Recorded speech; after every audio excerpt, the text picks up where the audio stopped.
Assalamualaikum warahmatullahi wabarakatuh. Bertemu lagi bersama saya di channel Hafiza Tutorial.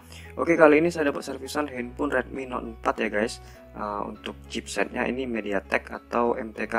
Nah, jadi ini handphone nggak bisa dicas sama sekali ya guys. Jadi nggak ada respon.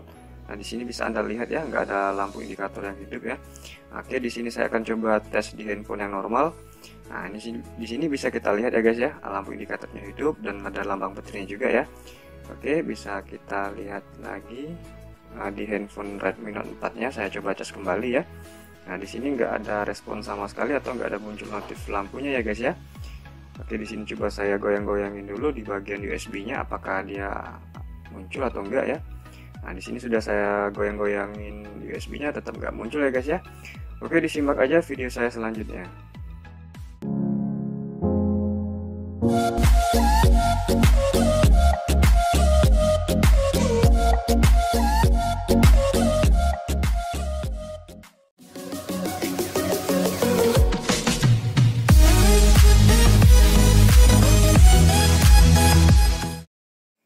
Oke guys, kita lanjut lagi ya. Nah, di sini saya akan buka dulu silikon plastik ini guys. Nah, di sini saya akan lepas atau saya buka dulu silikon plastiknya. Lanjut setelah itu saya akan buka dua baut yang ada di bawah di bagian dekat konektor cas itu guys. Nah, jadi kita buka dulu ya dua baut itu, baru kita bisa membuka casing belakangnya. Oke, di sini saya akan menggunakan obeng T2 ya guys ya. Obeng ini bisa kita gunakan juga untuk membuka baut iPhone yang ada di bawah itu ya, sama seperti ini ya, dekat konektor cas itu kan. Kalau iPhone kan ada dua baut yang dekat konektor cas itu menggunakan obeng T2 juga guys. Oke, setelah baut terlepas, lanjut saya akan buka casing belakangnya ya. Nah, di sini harap sebelum kita buka casing belakang, SIM tray-nya dulu dibuka guys. Jangan lupa ya. SIM tray ini kita lepas dulu baru kita bisa membuka casing belakangnya. Nah, di sini ketika Anda membuka casing belakang ini harap hati-hati ya guys ya. Ketika Anda mencongkel casing belakang ini harap jangan sampai kena touchscreen-nya itu ya. Jadi kita sedikit aja mencari celah itu ya untuk membuka casingnya. Ketika celah itu sudah dapat, udah kita gunakan kuku aja guys. Itu kan biar lebih aman gitu ya. Nah, di sini juga ketika membuka casing belakang harap hati-hati guys. Ada fleksibel fingerprint-nya nih ya.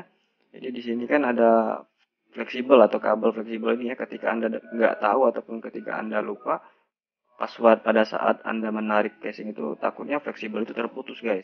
Jadi harap hati-hati, pelan-pelan, jangan buru-buru ya guys ya. Oke, setelah casing belakang terbuka, kita lanjut buka baut-baut yang ada di papan board ini ya, atau papan casnya ya, sorry ya. Nah, di sini saya buka dulu seluruh baut-bautnya. Oke.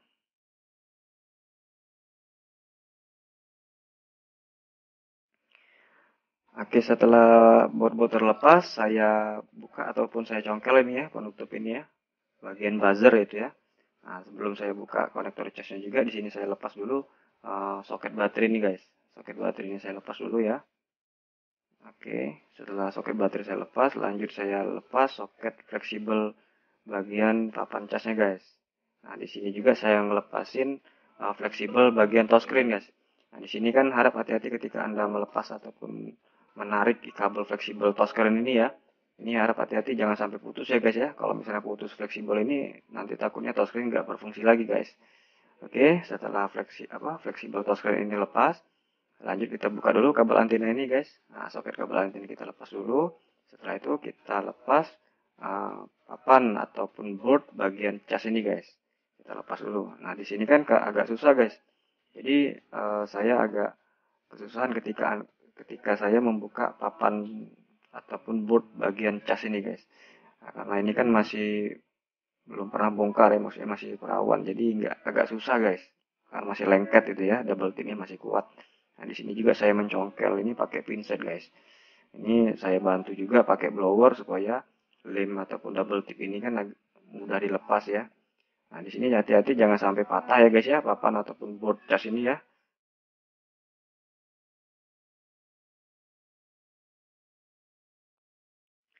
Nah, kalau misalnya patah ini terpaksa kita ganti satu set guys. Nah, itu kan jadi percuma kita buka ataupun kita ganti konektor casnya. Nah, jadi harap hati-hati ketika Anda membuka atau mencongkel bagian papan ataupun board cas ini ya. Oke, di sini papan ataupun boardnya sudah terlepas ya guys ya. Lanjut saya akan lepaskan konektor casnya guys. Nah, di sini saya kasih fluk dulu, mereknya Amtek ya. Nah, setelah saya kasih fluk atau Amtek, nah di sini saya akan angkat ataupun saya akan cabut ini ya konektor casnya.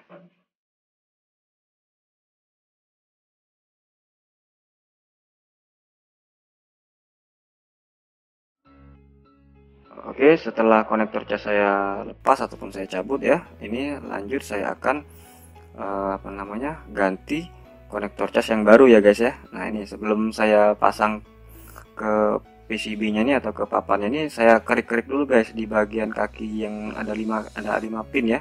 Itu saya kerik-kerik dulu biar si kaki atau pin yang 5 itu nempel ke bagian PCB-nya ini guys ya. Ini kan ada pin kaki 5 itu kan saya kerik-kerik sedikit ya sebelum saya pasang ya tadi ya. Oke, lanjut setelah saya blower tadi kan, ini saya rapin lagi ya untuk memastikan supaya konektor cas yang baru ini nempelnya sempurna guys, atau nempelnya rapat atau rapi gitu ya. Oke, setelah saya blower ataupun setelah saya pastikan sudah nempel ya dengan sempurna, lanjut di sini saya akan solder ulang guys. Saya solder lagi ya, saya tambah timah sedikit dan saya solder di bagian kaki-kakinya itu ya, kaki-kaki bagian pin kanan kiri itu ya, bagian penumpang konektor casnya guys. Nah di sini juga saya kasih fluk ya untuk menyolder bagian kaki-kaki ini ya. Nah di sini saya solder dulu ataupun saya tambahin timah sedikit ya biar nempelnya tambah kuat gitu ya. Nah, biar rapi juga bagian pin-pinnya ini ya, pin konektor bagian cas ini ya. Oke, setelah pin kanan kiri ini saya saya solder itu maksudnya. Nah di sini saya akan menyolder bagian pin kaki yang ada di bagian belakangnya itu guys. Nah itu saya solder ulang juga ya, dan saya kasih timah sedikit. Oke, supaya bagian pin 5 pin itu tersolder ataupun nyambung dengan timah semua guys. Jadi kan kalau kita pakai blower kan itu enggak cuman bagian bawahnya aja yang nempel timah, tapi bagian atasnya enggak nempel timah guys. Nah di sini saya tambahin ataupun saya kasih timah lagi dengan menggunakan solder ya, solder tangan atau solder biasa nih. Nah di sini saya kasih fluk terus ya biar bagian timah itu enggak bergabung antara kanan kirinya gitu ya. Itu tidak boleh bergabung guys ketika kita menambah ataupun menyolder di bagian pin 5 pin ini. Jadi jangan sampai timahnya itu bergabung ya antara kanan kirinya. Kalau misalnya bergabung ya konslet itu kan ataupun short ya. Oke, nah di sini bisa Anda lihat ya guys ya, sudah rapi dan tidak bergabung gitu ya kaki-kaki yang 5 pin itu ya. Oke, di sini langsung saja saya pasang ataupun langsung saya tempelkan kembali papan ataupun board bagian cas ini. Setelah lanjut saya pasang fleksibel dan soket-soket bagian antena itu ya. Lanjut setelah itu saya pasang juga baut-bautnya ya guys ya. Nah di sini sudah yakin saya pasang baut-bautnya positif, insya Allah setelah saya pasang konektor cas bisa dicas ya handphonenya normal.